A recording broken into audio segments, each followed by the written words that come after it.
Check 1, 2. Go! Curious about real estate? Yes! Then you've come to the right place. Get the knowledge you need. Get over the fear and get started. This is the Michael Quarles Real Estate Show with your host, Michael Quarles. Hello, everybody. Michael Quarles with the Michael Quarles Real Estate Show. Today, I have with me Joe Fairless, and he's going to talk to us a little bit about multifamily. Oh my goodness, is everybody in multifamily but me? It just seems crazy lately. But I'm enjoying listening and how these guys are putting these deals together. Joe's going to talk about a deal he did where he bought his first multifamily was 168 units. That's a big first multifamily. So here we go. Joe, tell us about yourself. So I moved from New York City, or actually moved from Texas to New York City.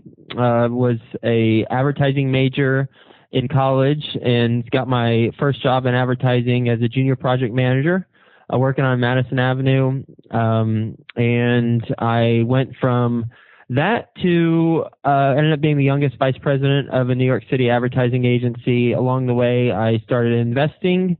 And in 2009, I bought my first house, a single-family home in Duncanville, Texas, which is about 15 minutes south of Dallas. And then fast forward to today, I focus on buying apartment communities with investors, sharing in the profits. And I have a 168 unit, a 250 unit, and I'm closing on a 155 unit in a couple weeks. Well, you went from single families to big-time apartments. How are you finding the units? A couple different ways, primarily through the relationships that we have with brokers. I'd say that, so specifically the first deal we found through a broker relationship, but we approached it differently in a way that nobody had approached it before. We actually did a master lease with an option to purchase. And that allowed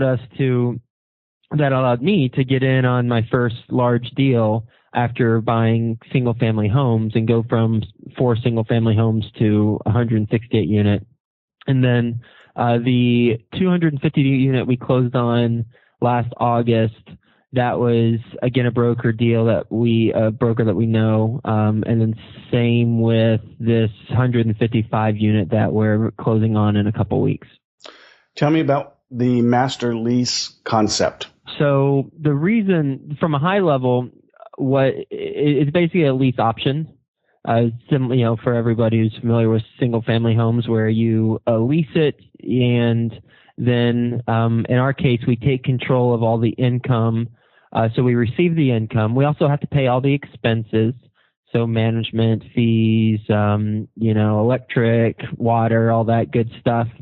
Plus, we have to pay the mortgage, and we get, as a result of paying the mortgage, we also get the equity that was built up as a result of paying down the principal. Okay. So the reason we did the master lease, and it depends on where you're at in the country. It could be a master lease. It could be called a master lease. It could be called an installment sale. Also depends on how you're classifying it for tax purposes.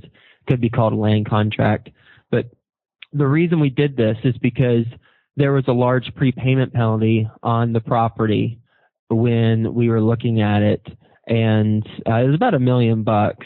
So it was cost prohibitive to actually, put new financing on it or even assume the loan, because the loan was 6.19% interest rate. They got it right in the middle of all the bad stuff that was happening during the crash. Right. So we decided that the best approach would be to put it under our control, then turn the property around from a management standpoint while receiving the equity that's being built up, both from our work from on the ground management, right, as well as the principal pay down on the mortgage. So, getting into some of the numbers, with the mortgage payment, we get about $15,000 worth of equity every single month as a result of paying the mortgage. And so, I acquired this in July of 2013, and we've had it since then.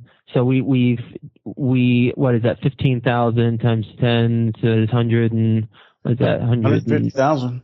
Yeah, over 150,000 a year that we're getting. So we've had over $300,000 worth of equity that we've built up just as a result of paying down the mortgage. And so the goal or the business plan for this is to, after when it's time to sell, which by the way we should be getting an offer sometime this week for someone to buy it, we'll simply step aside, and then the new buyer will come in and acquire the property, and then we'll make our profit based on the equity that we've generated plus the difference between the option price that we have it at, which is $6.35 million, and the price that they are buying it from us at, which is a little over $7 million.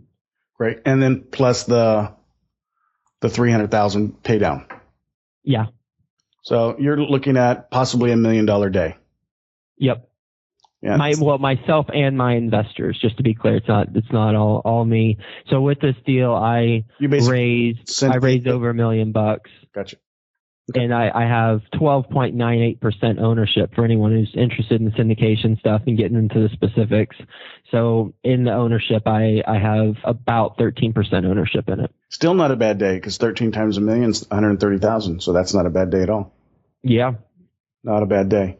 And how hard are you finding the syndications to put together? Is that how hard? How difficult to find the folks with the money?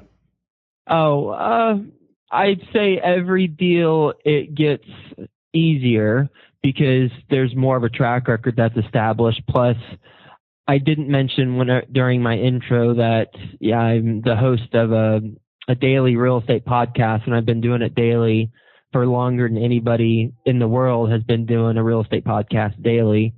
So as a result of the podcast, my friendship network has definitely grown. People reach out to me who are interested in what I'm talking about, and then I develop a relationship with them. And then when there's a deal, we talk about that, assuming that they qualify. Right. So I'd say that, for the first deal where I raised a little over $1 million, it was just people who had known me through the course of my life, from my college roommates to someone who knew me just from my flag football team to people who knew me from my advertising days as an advertising executive in New York City. I'm on the alumni advisory board at Texas Tech University, so a couple people on the board. And then my second deal, the 250 units, it started to expand both from referrals from the existing group plus people who got to know me through other ways, and one of them being my podcast. Right. Podcasting's fun, isn't it? Podcasting's a lot of fun, and the thing I like about it is it generates tangible business results for me, and it does that in a lot of ways. Primarily, what I just mentioned, where I am able to develop relationships with people while I'm personally sleeping, but they might be listening to me on a recorded, podcast somewhere else in the world. And that's a beautiful thing. The second thing is that I've monetized it with sponsors as well. So, I bring in sponsors. It costs me about $3,000 a month to produce the podcast, because at this point I've got team members who do all the different areas of my podcast, except for actually interviewing the guest. So I've automated it. I've created a system. It's not quite automated, but I've created a system where other team members are doing those tasks. And so all I need to do is bring in more than $3,000 a month, not including my time, and then there will be, there'll be a profit there. So while it's not a big money maker, if I break even or even lose money a little bit, the insight that I personally gain, plus the relationships I establish from hosting the podcast and interviewing the guests like yourself who talk about their experiences, that in and of itself is invaluable. I enjoy them, and I don't look at them as making money directly. However, I think sometimes we just have to pay it forward. So it's a great tool for that. Podcasting is fun. Thanks for listening. We'll be right back. Are you running out of leads? It's time you tried Yellow Letters at yellowletters.com. Get motivated seller leads through yellow letters, postcards, zip letters, typed professional letters, greeting cards, door hangers, and business cards. Yellow Letters is a full-service marketing company created with your success in mind. Get the personal attention you need to get your direct mail campaign started and get in touch at yellowletters.com. And we are back in 3, 2, 1. Do you have any children, married? Tell me about your personal life. What do you enjoy doing? No kiddos, not married, got a girlfriend, love her, and I knew I was going to marry her the first month after we met. We'll be engaged soon. And what I like to do for fun, well, I'm really involved with Texas Tech University. As I mentioned earlier, I'm on the alumni advisory board there. So I love going back there and mentoring college students and helping them get some skills and hone some skills. I taught a class at Texas Tech University last fall on entrepreneurship and client management. So I really, really enjoy that. The podcast is also something I do for fun. I enjoy meeting other investors around the United States, primarily. There's some around the world that I've interviewed, but primarily United States, learning from them, getting their best advice ever. And then, I'm also working on a book that's coming out that I'm really excited about, and that is a lot of fun for me. And it is the best real estate investing advice ever book. So, working on my first book has been a lot of fun. So from a different standpoint, that's completely not professional standpoint, I'm in this month, my goal is to run 100 miles. It's the middle of the month when we're recording this right now, and I have run 50, actually 49 point something. So I'm on pace to do that. And what I'm going to start doing is 30-day challenges or month-long challenges, and I think that's going to be a lot of fun too. So you intentionally ran or are running for 100 miles? Yeah, in total for the month. That's like 3 1/3 miles a day, just in case you weren't sure. Yes. Yeah, I'm very sure. Yeah, because I've got a spreadsheet that tracks that puppy. And you're doing this because you want to become in shape? Or are you looking to do a marathon, a triathlon, or just a challenge of yourself to do it? I'm doing it because I want to just get better in shape. I have been working with a personal trainer for, a year and a half now, working out Monday, Wednesday, Fridays, pumping that iron. But I noticed that I was getting stronger, but I wasn't doing enough cardio, and I wanted to nip that in the bud immediately before I let it slip away. So I've been running and will continue to run. Fun stuff. I just can't imagine running 100 miles. Although I do have friends that they'll run a 100-mile race on a single event, and I think they're crazy. But they also go on a bike ride that's 400 miles, and that's crazy too. But there are some of you guys that are just an absolutely different breed of person. Yeah, that 400-miler just is beyond my imagination. I can't imagine doing that. The joke, I think, amongst their friends, because they always ask their friends if we want to go on like a hike with them. And the answer has to be no, because their idea of hiking is drive the vehicle as far as you can drive it, and then the rest of the weekend walk as far as you can walk. And yeah, and they don't have any 5-star hotels along the way. So I'm thinking, though, it's not for me. What is next for you in the real estate investment business? Where do you see yourself going? Continuing to buy apartment communities with investors and sharing in the profits. We made an offer on a 300-plus property in the Dallas-Fort Worth area, and that looks promising. That would be our largest to date, and I anticipate us acquiring 4 total in 2016. Well, right now we're on pace for that, so I think just continue to do that, and then simultaneously continuing with the daily real estate investing podcast while growing that audience and finalizing the book that's coming out. Cool. I know my first book was it drove me crazy. I wanted to pull all my hair out. Yeah. But I didn't have hair, so I didn't have anything to pull out. But now the first one was the hardest. The second two were easier. And then when I got through the second or the third one, I should say, then I wanted to go back and rewrite the first one. Yeah. I can understand that. Because you learn, so much as you're writing them, and then you learn the little tricks on how to write books. Mm-hmm.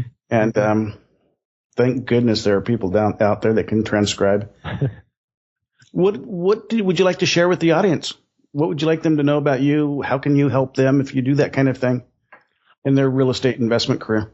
Well, help me understand who is your typical audience member, and then I'll better know how I can help. I'm thinking only because I'm not a fix and flipper, but I'm a wholesaler. So I flip properties, Yep. Although I do have some passive income. I don't like passive income from a on-purpose perspective. But most of the guys and gals are new real estate investors who either want to wholesale or hotel a property at a single family rate. Well, I'm sure a few of them would love to get into the arena of multifamily. So that's who's listening. So I'd say two things. One is more broad, and then the second is going to be more narrow. For listeners who, if you are wholesaling or wholetailing or fixing and flipping, then you need private money or you need a buyer's list.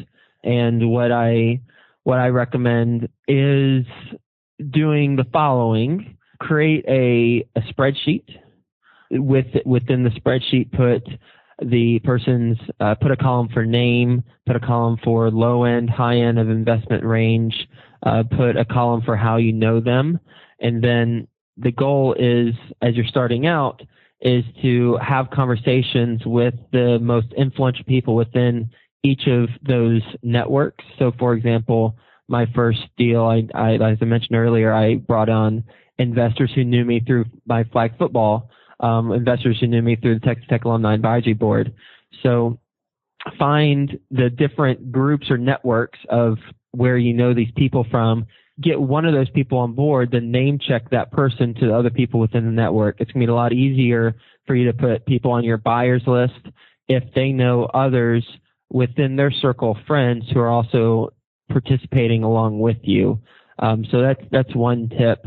And then the second more specific one is I have a spreadsheet that has that created already, because I do that when I'm raising money for my larger stuff.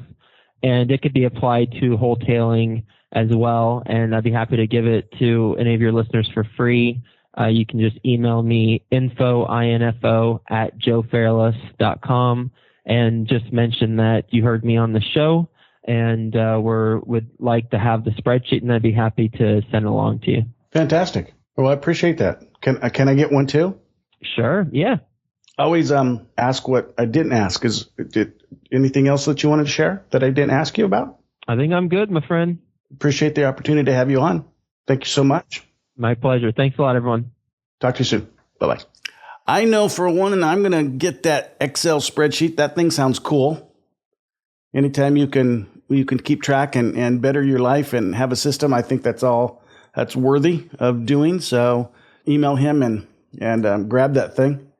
And I appreciated him being on the show. Till next time, you guys take care. Talk to you soon. Bye-bye. Thanks for listening to the Michael Quarles Real Estate Show. Get more info and stay in touch at michaelquarles.com.